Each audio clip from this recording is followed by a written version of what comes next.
Programang ito ay rated SPG, striktong patnubay at gabay ng magulang ang kailangan.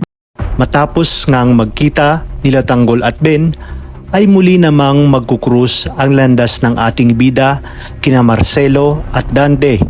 Sinabi kasi ni Marcelo na gagawin nila ang lahat upang mapilit si Tanggol na sumama sa kanila at hindi nga sila nahirapan dahil kaagad nila itong nakita kasama si Bubbles. Agad nitong nilapitan si Tanggol at pinaalala ang pangako nito kapalit ng kanyang pagkakalaya. Kaya naman sinabi ni Tanggol na nakahanap na siya ng trabaho at paunti-unti ay mababayaran niya na ang mga ito sa ginawang tulong sa kanya.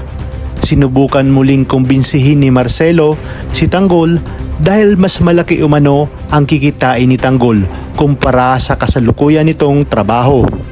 Ngunit buo na nga ang pasya ni Tanggol at sinabi na maayos na siya sa kung ano ang trabaho niya ngayon basta alam niyang malinis at marangal ito.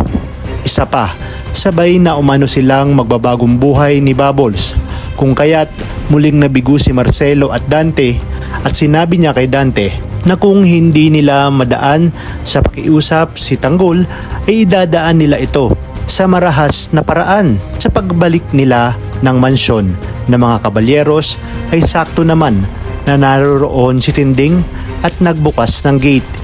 Hinala ni Tinding na si Marcelo ang kausap ni Senyor Pakundo tungkol sa pinalaya nitong preso. Kaya naman palihim itong nakinig sa pinag-uusapan ni Marcelo at Senyor Pakundo. Malinaw na narinig ni Tinding na ayaw pa umanong sumama sa kanila ni Tanggol at mukhang mahihirapan sila kaya kailangan na nilang sapilitang isama si Tanggol.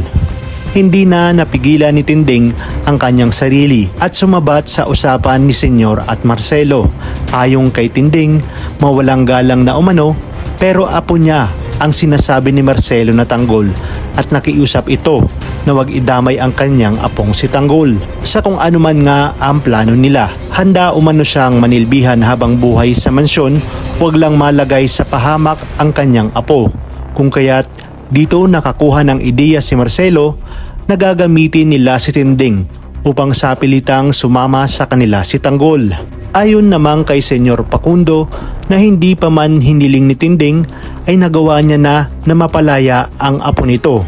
Kung kaya't wala nang nagawa si Tanggol kundi sumama nang sabihin sa kanya ni Marcelo na alam niya kung nasaan ang kanyang lola Tinding at ito nga ay nasa mansyon at naninilbihan kasama si Noy kung saan ang amo nga nilang si Senyor Pakundo at tumulong kay Tanggol ay iisa. Dito na nga magbabago ang takbo ng buhay ng ating bida at gagawin niya ang lahat upang yumaman at balikan ang lahat ng may atraso sa kanya.